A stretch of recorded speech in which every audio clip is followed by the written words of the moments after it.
We are delighted to have Amanda back for part 2 of our trilogy series. So thank you very much, Amanda, for joining us, particularly on your week off. So we appreciate that. That's all right. Hello, Zoe. Nice to see you on the chat. The chat is open, so please feel free to let us know where you are, what you're doing, what the weather's doing, anything like that, just to get the chat going. That would be awesome. So I'm actually going to ask a question.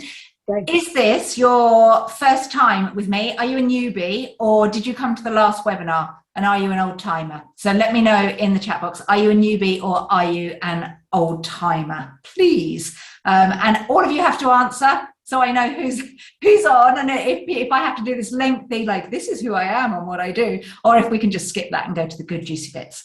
Jodie came to the last one. Zoe is definitely an old timer. Brian, it's your first time. Hello, Brian. Nice to meet you. Okay. All right. Can you let me know in the chat box, guys, that you can see my screen and you can hear me okay and that the sound is good? Are we recording this as well? We are recording it. Great. Yeah. Because we had a few people ask for the recording of the last one, which is cool. So Jodie can see and hear the screen. John is new and all good. You new. I recognize your name, John. Are you sure you're not an old timer from like 5 years ago? Okay, all right, so let's dive on in. We are going to be here for about 50 minutes today. So you'll be very, very pleased it's not a 2-hour webinar. And we're going to be talking about how to market your firm to attract premium clients and top tier talent, okay?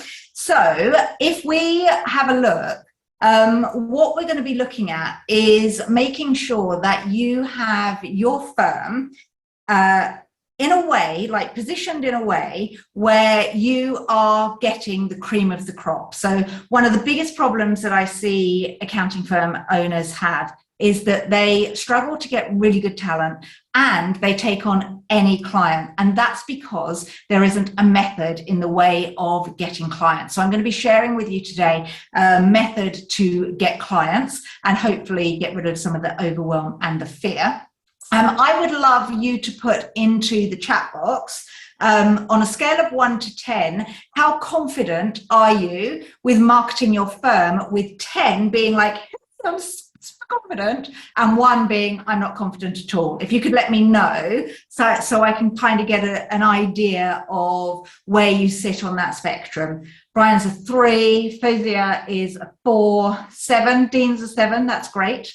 Awesome. Mike's in the middle somewhere. All right. Okay. So that gives me an idea that none of you are super, super confident. Have we got any 10s? Michael's a 6. All right. So let's dive on in.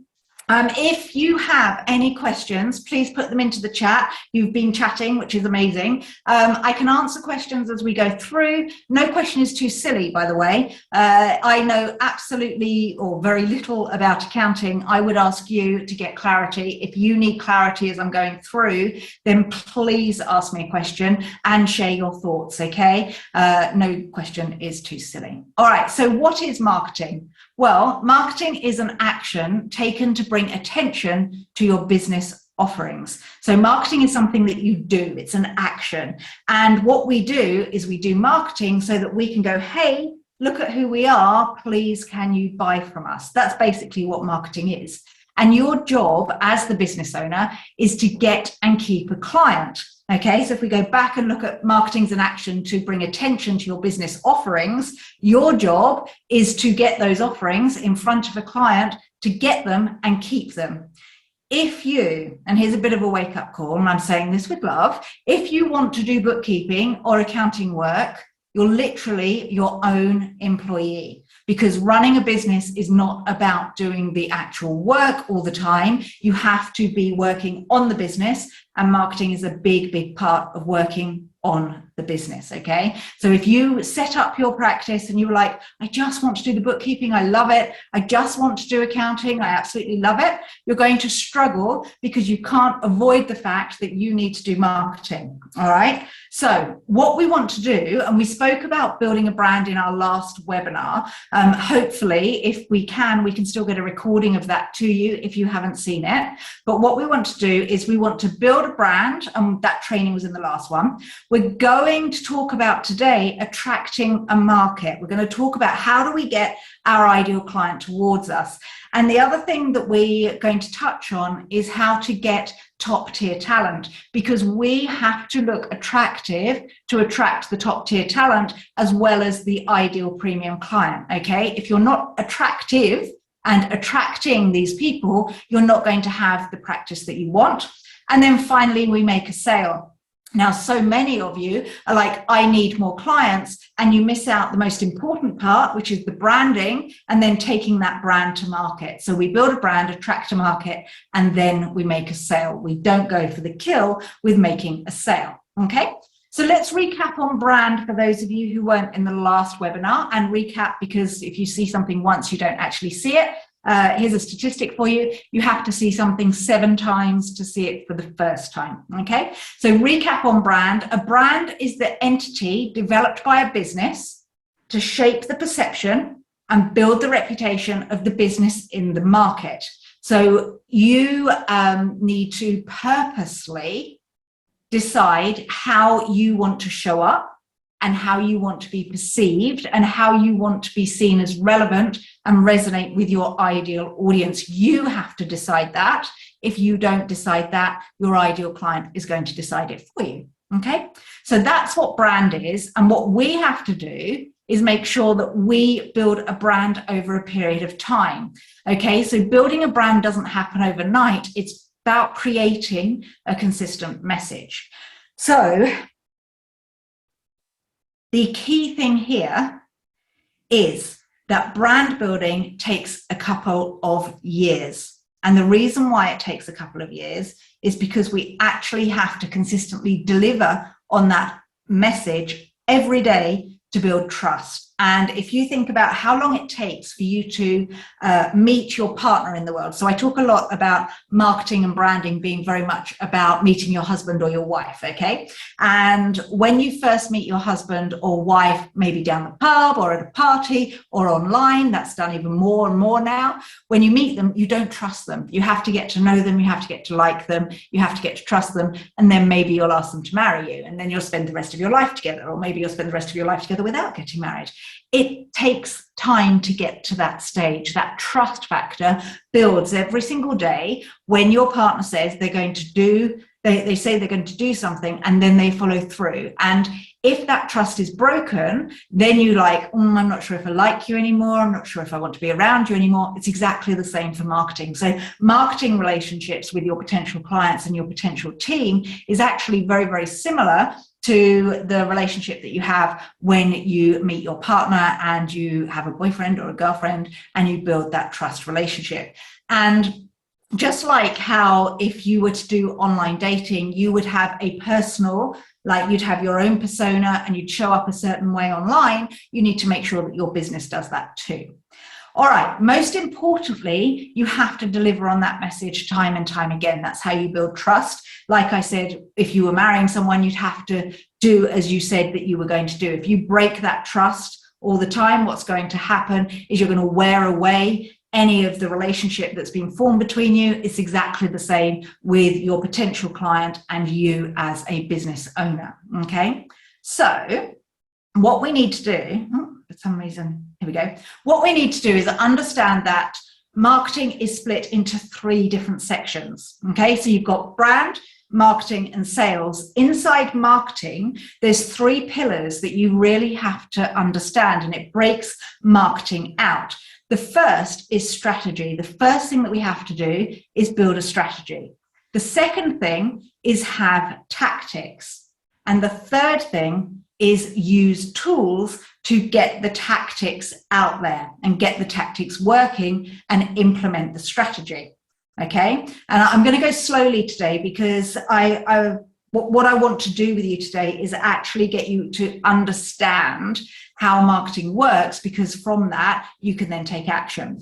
Now, strategy is all about clarity. Who's your ideal client?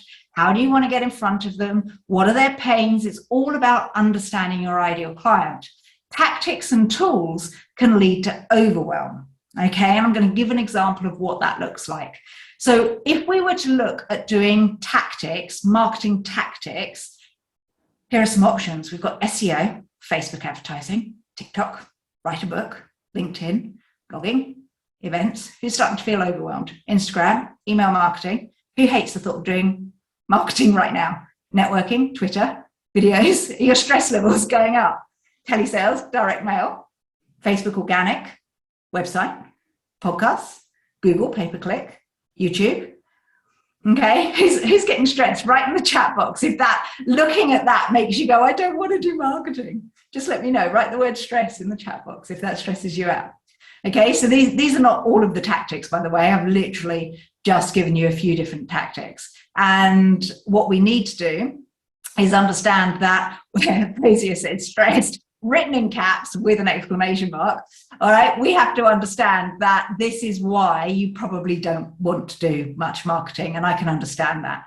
Okay, let's really stress you out. All right, so what tools should we use? How about Zapier? Should you be using Zapier? What about ActiveCampaign? Should you have a camera? Should you be using UpLevel software or Zoho? What about lighting? What lighting do you need? Should you be getting all your social media out on Hootsuite? What about AI tools? Should you be using those? Do you need a blog platform, or can you use LinkedIn? What about Buffer? Should you use that? What about MailChimp, Pipedrive, videos, telephone? Should you be using the telephone and doing cold calling? And what telephone do you need? Should you use an iPhone or should you use an Android? What about direct mail, ClickFunnels, okay, website, QuickTime? Should you be recording your videos on QuickTime or using Loom, Google pay-per-click, YouTube? What is it you should be doing? Okay, so these are the tools. And this is what I want you guys to understand, is that the reason why you are so stressed out is because you live in tactics and tools. Vanessa said, I've heard of the phone. Yeah, absolutely. So that's about the only thing. Out of all of those things, like, do you feel like overwhelm and fear right now? Because that's pretty much how most people feel about marketing, is overwhelm and fear. Just put a number 1 in the chat box if you're like, hey Amanda, you have completely overwhelmed me, and put the fear of whatchamacallits in me. Okay, yeah, so we've got some ones coming through. All right, so what we have to understand is that this overwhelm and fear kicks in because you haven't got the clarity. And this is my favorite saying of all times: when you are clear, it takes away the fear.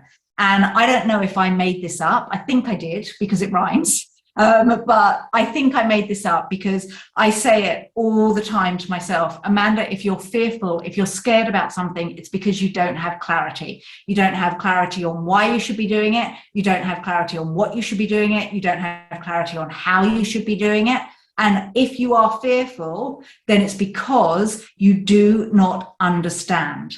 So what I want to do with you today is not say this is how to do a Facebook ad, or this is how to do content marketing, or this is how to do this. What I would like you to do is get clarity, so you can go, oh, do you know what? I know what I need to do. Now I can work out the how do I do each section. All right, so hopefully that's what you're going to get from today. Right, let me just stop sharing for a moment. Some of you have no idea who I am, so I just want to introduce myself properly. My name is Amanda C. Watts, and I have been working with accountants specifically, like only accountants, since 2017. And in that time, I have written 2 books for you. I've written one, which is called The Pioneering Practice, and another, which is Practice Growth Superpowers. And this book in particular is a bestseller, and it's phenomenal. It's the first one I wrote for you. And at the end of today, I'm going to show you how to get a hard copy. So if you're based in the UK, we'll send you a hard copy in the post. And I'll share with you how to get that. Now, I specialize in helping accounting firm owners really literally own their marketing. So understand who their ideal client is, get really, really clear on how they want to show up, what they want their brand to be, and then to get a pipeline full of leads. So that's what I specialize in. I thoroughly enjoy it. I've worked with 700 or more of you in that time, and the kind of clients that I work with are zero MVP, MPV, MVP. I've worked with some of the top accounting firms and the fastest growing accounting firms in this country and in America and Australia. So very lucky that I work all over the world with my clients. And my key thing is to help you. Now, the reason why I help you, my dad is a tax technician, and as he was retiring, he's like, oh my gosh, Amanda, marketing has changed. We're even allowed to do it now. You weren't even allowed to do it before 1985. Marketing has changed. Can you help the profession? And I kind of said to Dad, not so sure about that, but I'll give it a go. And I haven't looked back. And it's great because what I'm doing is stopping you guys from struggling like my dad did. He ran his own firm and he really struggled and he was really stressed all the time. He didn't have great clients. He wasn't charging. He still doesn't charge what he should be charging. He's still working part-time now because he enjoys what he does, even in his 70s. So the reason why I help you is because I grew up with a tax technician, one who used to work for the Big Four and then set up his own firm. And I've seen the struggles when you don't get this bit right. Okay, so that's a bit about me. And as I said, at the end of today's webinar, I'll show you how to get a copy of my book, Pioneering Practice. All right, let's go back to sharing the screen. All right, when you're clear, it takes away the fear. So let's go and get clarity. Okay, right. How many of you resonate with this? Because I certainly did. It made me giggle when I saw it today. All right. Then and now. So then, Dad, can you help me? My new toy car needs batteries. Do you remember Christmas when like you'd buy something and you'll be like, oh, we must get batteries to make sure it works. Now it's, son, can you help me? My new tablet won't sync with my laptop. And times have completely changed. And we're at the stage now where we're the, son, can you help me? Because we've got no blooming idea how to do all this modern stuff. All right. Now, the problem is the guy who, or the son that we bought batteries for his toy car, he's now the person that's buying from you as the accounting firm owner. He's now grown up and he communicates and he does things in a very, very different way. So marketing in 1985 was only available to those who had a really big budget. And the kind of marketing that was done was the billboard marketing, you had the radio marketing, and you had TV marketing, and you needed hundreds of thousands of pounds to have effective marketing. Okay, so in 1985, it was expensive and it was only open to those who could throw cash so that they could get found. So the way that you used to do your marketing when you were back in the 1980s is you'd have a shop front and you'd hope that someone would walk past it and you would rely on word of mouth. So here is a really good example. This is how Dad built his practice. He advertised in the local parish magazine. It would cost him £30 a year to do that. He would get personal tax clients, and it worked really well. He relied on referrals, word of mouth, and advertising in the local parish mag. Now, how many of you have done that to date? Relied on referrals and word of mouth? Let me know in the chat box. Just put a Y for yes if you feel that most of your marketing is relying on referrals or word of mouth. Okay, and this is exactly yes. Okay, so this is the way you have been. All right, now I'm going to share with you. Jodie hasn't, which is great. I'm going to share with you why it's really important that you change things up a little bit. Okay, so we've got two different ways of buying. So in 1985, it was done in one way, and in 2022, it's done in another. So let's have a look. All right. So in 1985, it was all about the supplier, and the supplier would be the person that started the relationship. Then the supplier would help someone with a problem, they'd provide a solution, and then they'd sell the product or the service. In 2022, it actually goes a different way. It's all about the problem, then the solution, then looking for the product, and then finding a supplier. So you can see it's completely changed with the journey, the customer journey. So let me explain how this might work. All right.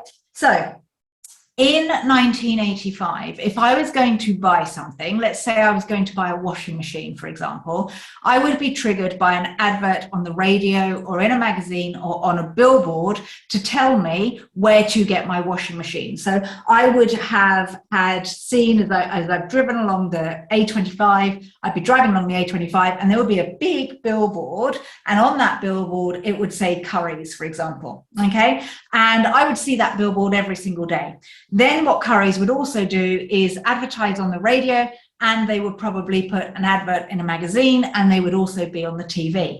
So when my washing machine broke, I would be triggered by some of these visual marketing elements, and I would go, do you know what, I need to go to Currys because they're the one that I remember. They've got the fancy jingle. That's how I would buy my washing machine. So I'm triggered and I need to go get some help. So I have no idea what kind of washing machine I want to buy. I'm like, oh, I need a washing machine. But I know that Currys are really good because I've seen them everywhere. So I'm going to go to the store. I'm going to tell them I need a washing machine. Then I speak to some 18-year-old who knows nothing about washing machines.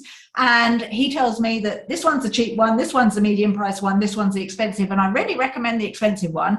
And I go, my pocket says I can only afford the medium price one. So I'm going to buy the medium price ones. And I buy the product. So I have no trust in the advice that I've been given. I kind of made that decision myself, but I was triggered by the person who could spend the most money with advertising, because the only way I would see advertising was through radio, magazine, and billboard. Okay. Now, in 2022, things are very, very different. If my washing machine breaks, I'm like, whoa, my washing machine has broken. Okay. So what will happen is I'll understand I've got a problem if my washing machine breaks. If I don't know I have a problem, and it's like your washing machine is, well, if we use something other than a washing machine, let's just say that the washing machine, your washing powder is actually really, really bad for you. So I get triggered by an update saying that my washing powder is really bad for me. So now I need to look up a washing powder that's really, really good for me. And what do? I Google it. So it's like, what's the best washing powder, or what's the best washing machine that I need to buy? So I go to Google. I actually go to YouTube because I use YouTube more than I do Google. It's the second most popular search engine. And I tend to use it more than Google. Okay. And I research and get advice. So this is the journey that we go on. So we research different options, different products, different ideas and different solutions. And what happens is I decide which washing machine or which washing powder I am going to choose before I decide my supplier. Once I know what washing machine I think I want, I will go to the supplier, okay, and I'll say, do you know what? This is the washing machine I want. Can you help? And I'm 70% sold on the product I want to buy before I choose the supplier. All right. So it's really interesting the way things have changed. Now, if we relate this to accounting, if I needed an accountant back in 1985, I would either walk past you on the street and see you there, or it would be word of mouth. So you'd have to rely on walking past trade. Okay. Then I would go in and I'd be like, hey, I need an accountant. You'd be like, hey, yeah, okay, great. This is how much it costs. And I go, okay, great. And I wouldn't shop around. It wouldn't be the choice of 20, 30 or 40 different accountants. I have the choice of one because you're my local accountant. Okay. Now I have a problem and I need help. I'm going to Google the kind of help I need. I'm then going to look at all the different options that I have, i.e. all the different accounting firm owners and all the different accountants, and then I'm going to choose the accountant that I'm going to reach out to. I'm in control in 2022. In 1985, you were more in control, all right? In 1985, it would take me 90 minutes to choose a product from supplier to product. That was the average buying time. I know I need a washing machine. I'm going to buy the product. Now it takes anywhere from 90 days to 2 years. I know I need a washing machine. I'm going to research it. Then I'm going to buy it. Okay. There were very few options in 1985. Now there are many, many options. In 1985, it was you, as in the accounting firm owner, that was really in control. You didn't have to worry about anybody else, because if you had that shop front, you were the one that got the business. The bigger the shop front, the more business that you've got. Now your ideal clients are in control. They are in control. All right. Can you kind of see how this has changed everything? And when you rely on word of mouth and when you rely on referrals, you're still relying on the old way of marketing, and people are buying in a very, very different way. So they're not asking their best friend for an accountant referral because they're not even seeing their best friend as much as they did. They're spending all their time on this. Even when they go out for dinner with their best friend, they're sat on this, checking their phone, making sure everything's sorted. Everything is done through this. This is the media outlet. This is where we get our advertising. This is the radio, this is the magazine, this is the billboard, and it's in our hands. And if we're not in their hands, we're not getting the clients, all right? Type in kind of aha, AHA, type in aha if this is landing and making sense to you. It's like, aha, this now makes sense. Now I understand why. Aha. Okay, so he's gone, aha. That just reminds me of, I can't remember his name. No, never mind. I'll come back to it. Yeah, okay, all right. So let's have a look at what the customer journey has to look like now. And this is strategy, by the way. We're understanding the marketing strategy. And what happens is your ideal client is problem aware or needs to become problem aware. So they're either sitting there with their blinkers on going, my business is fine. Oh, no, it's not. I've gone out of business. And you need to show them that they've got a problem, or they're aware that they have a problem, okay? Then what we have to do is get them solution aware. And what they're going to do is do that research themselves. They're not going to come to you as their accountant and ask for the solution. They're going to Google. Now, here's another thing, all right? And it's not a nice thing, but when your clients are not being looked after properly by you, if you're not advising them, if you're not in touch with them more than once a year and they have a problem and you're not their go-to when they have a business problem, they're going to Google it, okay? They're going to Google the solution if you're not the answer, or they're going to go to their business coach who's going to give them the wrong answer, okay? So if they're Googling and another accountant has this all singing, all dancing answer and offers them advisory and says that they're going to support them better than you're supporting them, they're going to leave you and go to a competitor. And they are going to leave you when they're trying to become solution aware. So your marketing needs to hit these different stages in the customer journey. Then, once they're solution aware, you need to start talking about your products. And from that, you can make them supplier aware. Okay, so we go from red, amber, and green. So they're stuck at red and they have a problem, but they don't actually know what that problem is. They just have a pain that needs overcoming. So they need someone to tell them what the real problem is from the pain. They need someone to give them answers and solutions. Then they need to give you, then you need to give them a product that will overcome their pain and show that you're the supplier, okay? All right, so 70% of buyers fully define their needs on their own before engaging with a sales representative, and 44% identify specific solutions before reaching out to a supplier. Now, this is from CSO Insights. This backs up what I have been saying. So don't just trust me. I have put together this marketing. I've been doing marketing for 27 years, and the traffic light method has been, I've been using it with clients for about 10 years, specifically with accountants since 2017. But I want you to understand that if you do not help people before they reach out to you, they are going to question you on price. Okay, now let's just take this as marketing for clients. Now let's take it marketing for team. If you don't show that you are going to be the solution to potential team members, which means that potential team members might have pain in their current job, they might, not have the progression, the support, the culture. You need to show the support culture and overcome their pain before they reach out to work with you. Then you're not going to get the cream of the crop. So it works for clients and it works for team as well, okay? All right, so let me share with you what the traffic light method is. The traffic light method is this customer journey, and you have to attract your ideal client, you have to connect with them, so you have to be relevant and resonate and show that you have all the answers, and then you need to convert them into paying clients. So we have to shine the light on your ideal client. This is strategy, by the way, and this is the bit that nobody thinks about. They just go and post on LinkedIn or post on Facebook or go into Facebook groups answering questions, all right? But what we have to do is we have to shine a light on your ideal client saying, you've got this pain, this is the reason why you have this pain, so you have to illuminate their pain.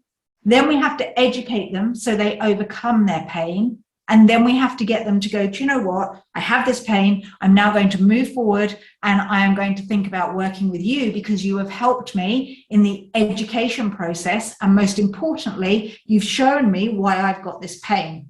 Okay.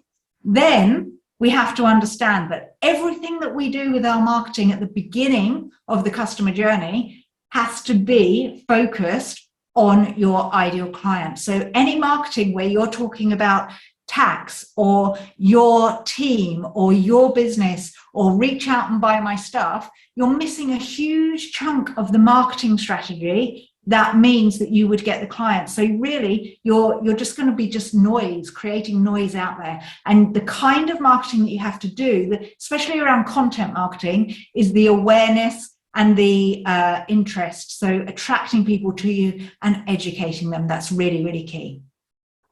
Then when it comes to connecting, we focus on the solution, and then we focus on who it is that can help. Okay, so the focus on you comes only right at the end, the focus on their pains right at the beginning, and then a focus on the solution in the middle. All right. So what does that look like? Well, at the beginning, when you're in red, like, whoa, stop, I'm struggling, the way you're going to get in front of them is not through word of mouth, because they don't actually know what their pain is. We need to get in front of them on social media. We need short. TikTok is an option. Instagram Reels, Facebook updates, or LinkedIn. It needs to be short, easy to consume, and tell them exactly why they've got the pain. Okay, so it could be a short ebook that you give them. So it could be like 5 reasons why your cash flow is horrific in your restaurant business, if you have an ideal client that's restaurateurs. Okay, but it needs to be short and sharp and helping people understand and shining that light on their problems. The next stage is where we go deeper with that. So instead of just saying 5 reasons why your cash flow is bad and illuminating that problem, it will be how to overcome these problems. And here are some articles. Listen to my podcast. Have a look at my longer videos, at least 15-minute videos.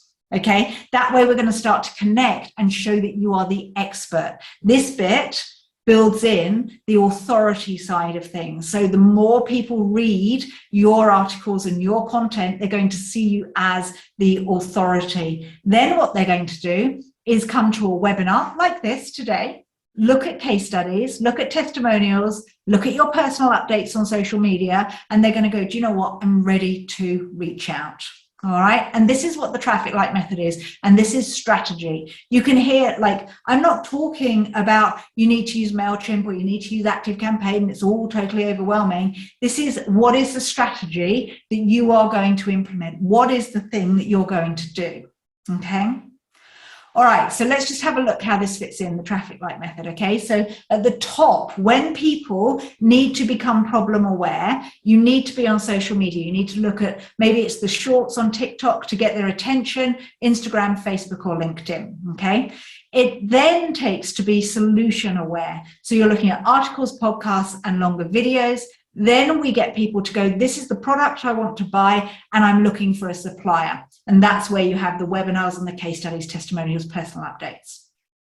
Let me know in the chat box, is this making sense? Just type in yes if this is like, this makes sense, this is the customer journey. Let me know that this is resonating with you. Just give me some feedback. Makes sense. Great. Brilliant. Awesome. Okay. So this is the bit that if we don't understand this bit, marketing doesn't work. And it's exactly the same whether it's attracting premium clients or top tier talent. Okay. If you've got any question, guys, please put it in the chat box. All right. So let's put together a simple marketing plan. All right. What is it? So we need to choose one ideal target market. And by one ideal target market, we're talking about creating a marketing campaign, not making sure that your entire practice is for just this one target market. So I talk about niching your marketing, not your practice. I don't know if you have ever heard that, niche your marketing, not your practice. But what it is it's a thing that I train my clients on to run marketing campaigns, okay? And what we need to do is go, right, here's a really good target market. I need to understand them. I need to understand their pains, okay? Then what we do when we're clear on who an ideal target market is, we need to hang out where they hang out and post valuable content. And then we need to show proof and examples to install confidence in our buyer. So one ideal target market is understand their pains so you can attract them to you. All right. Then when it comes to hanging out with ideal people, like your ideal clients, what we want to think about is how are they researching solutions and where are they researching? So are they, like me, I'll listen to podcasts. That's my favorite. I love podcasts and I love watching YouTube videos on how to do something, especially if I know what my problem is. If I don't know what my problem is, I'll go to Google and type it into Google. So when I haven't got a clue, unless someone's told me my problem, if I'm stuck with something, I'll Google, and sometimes I'll type random stuff into Google and come up with amazing solutions. Okay, so that's where they're at amber. And then when they're in red, when they're in green and they're ready to move with you, we then need to decide how do we get them to become green. So do they need to watch webinars explaining a specific solution, case studies to prove ideas, and service? Right, so Junaid has said it will take too much time. It does take time. You're 100% right. Yeah, it takes time. But what would you like? Do you want a practice full of great clients? And do you want to secure your practice so that you get clients and you're not left behind and you're not marketing in the 1985 way? Or do you want to make sure that you can charge your worth because people see the value that you provide? If you don't do this, I can guarantee, absolutely guarantee, you will be questioned on price. Your clients won't stay with you for very long because they'll go to the accountant that is doing this. I can guarantee you won't get the best talent because the best talent is going to the accountants that absolutely share that they are the best accounting firm. And whilst it takes time, you have to run a practice, and this is a huge part of your practice. How much time do you need to create all of the content? When you understand your ideal client, it doesn't take long. I probably spend about an hour a week creating content. This morning, because this webinar is specific for Waters Kluwer, I put together this webinar this morning, all right? But it was quite easy for me to put together because I've run over like 500, 600, 700 webinars. I've lost count now. Like I think about 5 years ago, I'd run 300 and I run one about once a week. So we're looking at 500 to 700 webinars. So I've got lots of content and I can make sure that it's right for Waters Kluwer, okay, and for you guys. So it gets easier and easier. But when you are clear on who your ideal target market is, when you understand what we call their hot buttons, and their hot buttons are their fears and their frustrations, their wants, their dreams, their aspirations, when you're clear on that, you can easily create content to help them. You can show them what their pains are, you can show them how to overcome their pain, and you can give case studies of how you've helped people like them, and you can have a really successful practice. And yeah, it might take a while to get momentum and to get all of this in place. But as I said, if you don't do it, your clients, I can guarantee, I will put a bet on that they will be lured by the accountants that are out there doing this marketing. Okay, now, so you've said content, then TikTok videos, Facebook posts. You don't have to do all of them. You just have to choose one. So choose one ideal target market. Then find out where they're hanging out. So are they hanging out on Facebook? Are they hanging out on LinkedIn? Are they hanging out on TikTok? What's their primary way of consuming? So as an accountant, if you wanted to get in front of me, the best way for you to give me information is YouTube. However, if your ideal client is a restaurateur, for example, the best way to get in front of a restaurateur could be going to conferences or going to exhibitions. All right. The best way for me to get in front of you is LinkedIn. So I hang out on LinkedIn to do my marketing. I hang out on YouTube to do my research. So I understand that you guys are hanging out on LinkedIn more than anywhere else, although you're slowly moving across to Instagram and a few TikTok. So how do you find out where they hang out? You ask them once you're clear on who your ideal client is. So I'm going to ask you, what's your primary social media channel? Let me know in the chat box, guys. Do you hang out on LinkedIn, Facebook, Instagram, TikTok? What's your primary? Let me know. Let's just see if we can either prove me right or prove me wrong. LinkedIn, Instagram, yeah, but that's okay, Kizzy. Instagram, but not for work, doesn't matter because you're going to hang out somewhere else to attract your ideal client. If I hung out on Instagram, I would attract you because I'd come up in your timeline maybe.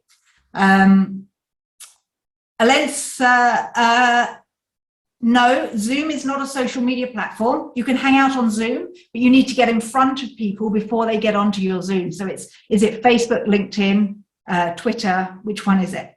LinkedIn, Facebook, YouTube. Now I'm all over the place. Michael says none. LinkedIn, yep. All right, so it's understanding your ideal client and asking them where they hang out. And it's very easy to do. You can do a poll. You can do a poll on LinkedIn. So on LinkedIn, if you go to LinkedIn, okay, very easily, I could start a post, and then I could create a poll, and I could ask, where do you hang out most? And then here I would type in LinkedIn, and then, oops, not like that, LinkedIn.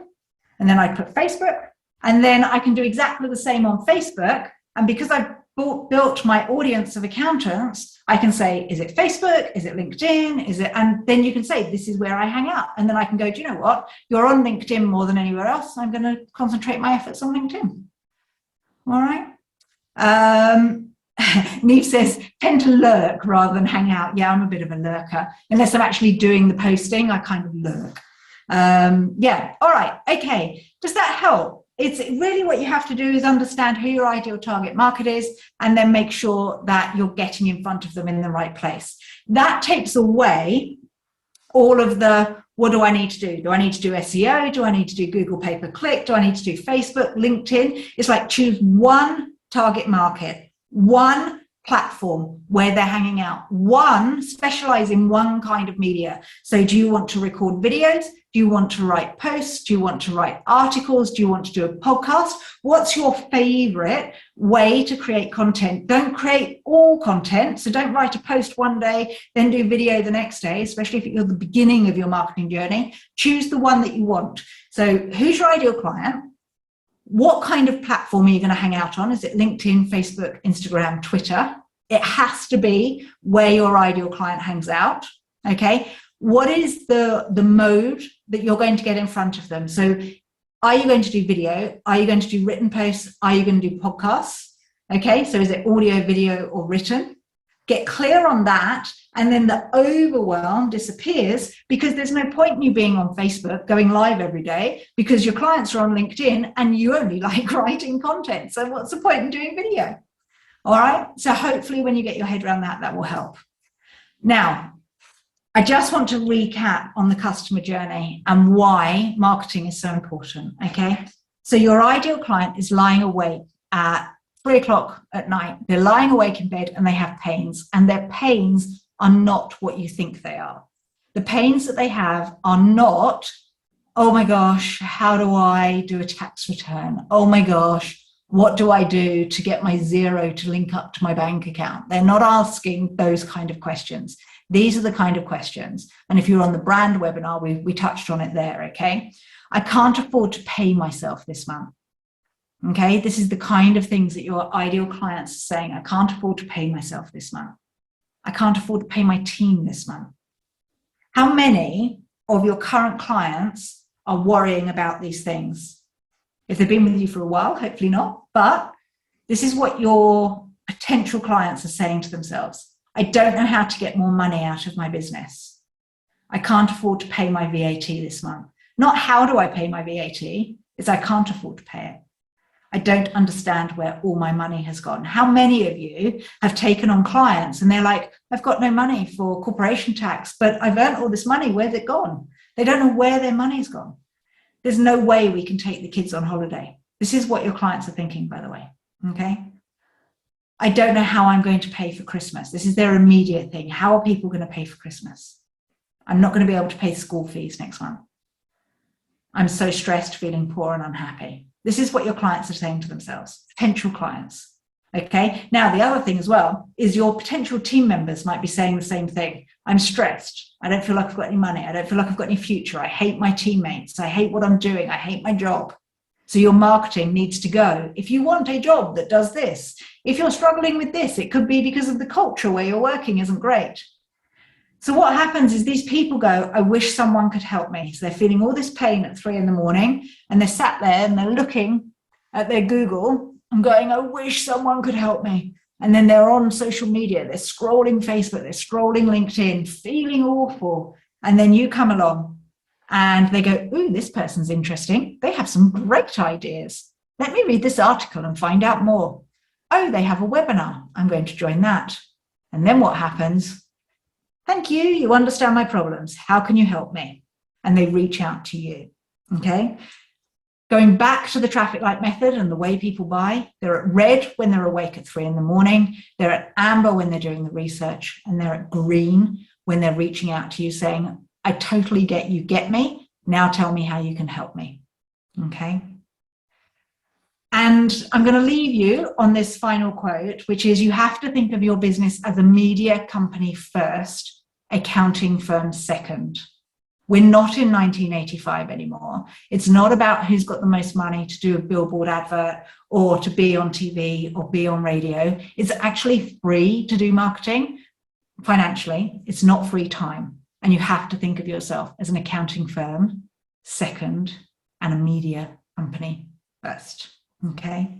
Now, let me just, actually, before I give you a link to the Pioneering Practice, let me know in the chat box, T for takeaway, what's like been an aha from what I've gone through with you today. And by the way, it's taken me 45 minutes just to explain to you a really big picture marketing strategy, and it is big picture.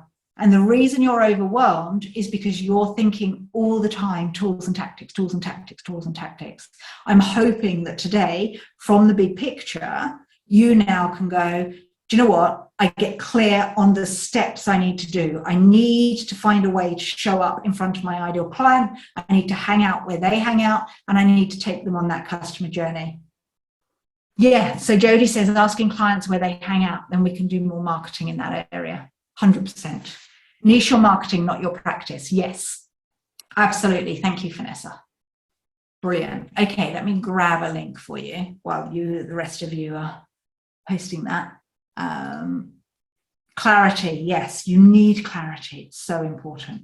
Right, let me go to everyone. Right, in the chat box, I have put a link and it takes you to the Pioneering Practice. And if you complete it, so click, yes, please send me the free book. If you give me your name and address, we'll get that book out for you, okay? And it's for you if you're fed up with your current marketing activities and you're not getting the clients, if you're overwhelmed, if you've relied on referrals, if you're frustrated with your current lead gen. So if you're doing marketing already, it's got some great ideas in there how to actually make the most of that. If you don't want to be seen as commoditized and want a competitive advantage, and if you want more time, money, and freedom. It's pretty much a no-brainer. Okay, so click on the link. Let me put the link in there again. All right. And if you've got any questions, let me have them in the chat box. Steph, if you're here, hello. Hello. Thank you so much, Amanda.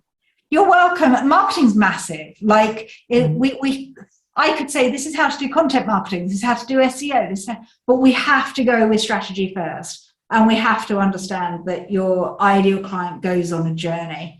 Did you manage to watch it? Well, what was your biggest takeaway, Steph? I know you had a couple of bits you were scrolling away in the background, but what was your biggest takeaway from today? I think it was the choose one. I think there's so much pressure to get coverage. I mean, we do it at Wolters Kluwer. You know, we're trying to, you know, get our message across multiple platforms, and I think, you know, even we need to think about where our primary audience and where should we channel most of the effort. Yeah. So that was kind of my biggest, bit of a reminder, really. I mean, I think that's something that we're aware of, but you know, of course, probably need to focus our efforts a little bit more. Yeah, absolutely. And I find it easy because I'm a natural marketer. It's what I do. So I might say choose one, and you'll see me on LinkedIn, you'll see me on Facebook, and I've got a Facebook group, and I'm doing a webinar, and I'm doing this. but it's taken me 27 years to get to that point. I know for a fact, and I've seen it done many, many times, you can easily have £1 million practice, having one campaign, one marketing campaign, having one ideal target market, one platform that you truly master, whether it be YouTube or LinkedIn or Facebook, and just really, really, really get to having a great strategy to take someone from pain all the way through to buying from you through that one platform. So it makes such a difference, So Fozia says marketing is scary, as that's not what we were trained for as accountants. Absolutely. And like, your clients find accounting scary. They find running their business scary. Like, and I don't mean this in a kind of, you're no different, but you're no different from every other business owner out there. Every business owner that isn't a natural marketer is scared of marketing. But because you are scared is not a reason not to do it. Okay, you have to learn how to do it. And this is where I was saying that you're a media company and you're a marketer before you're an accountant, because if you're not that before you're an accountant, if you don't learn how to do it, then you will not have the practice that you want to have. If you want to be an accountant, if you want to do the work, you're better off being the best accountant in the world and getting a really good job that pays you well. And I mean that, and I don't mean it horribly. It's just like, if you don't want to run a business of which marketing is at least 25%, if you don't want to do that, then get a job, because you're going to struggle against those who are embracing marketing. Okay. Anything else, Steph, that you want to go through? The only thing I wanted to just say, we have been recording this session, so we will be sending that to you as soon as we can. Also with the link to the slides, and also the link to the your book promotion link as well. I know that I've seen something in the chat with your address, but probably best if you fill out the form on Amanda's website, and then she's got all the information in one place. So I'm hoping to get that out later today. So keep an eye out. If not, it'll be tomorrow. Brilliant. Well, I just want to say thank you, everyone. I didn't want to overwhelm you, and that's kind of why I wanted to take the step back and give you the strategy, because once you get clear on the strategy, then the rest is like, who's my ideal client? Where are they hanging out? What do I say to them? How do I get them on a call? But you can't do that if you don't know the basics. So yeah, lovely. Thank you so much, Amanda. And your final session is in November, so we will also send you all the link to make sure that you're registered for that if you would like to attend that one. So lovely. Thank you so much, Amanda, for your time today. Thank you, everybody, for attending. I appreciate it's half term, so hopefully hopefully you guys have had a good week if you've got all the kids. So lovely, and have a lovely rest of your afternoon, everybody. Thank you so much. Catch up with you all soon. See you later. Take care. Thanks, Steph. See ya. Bye.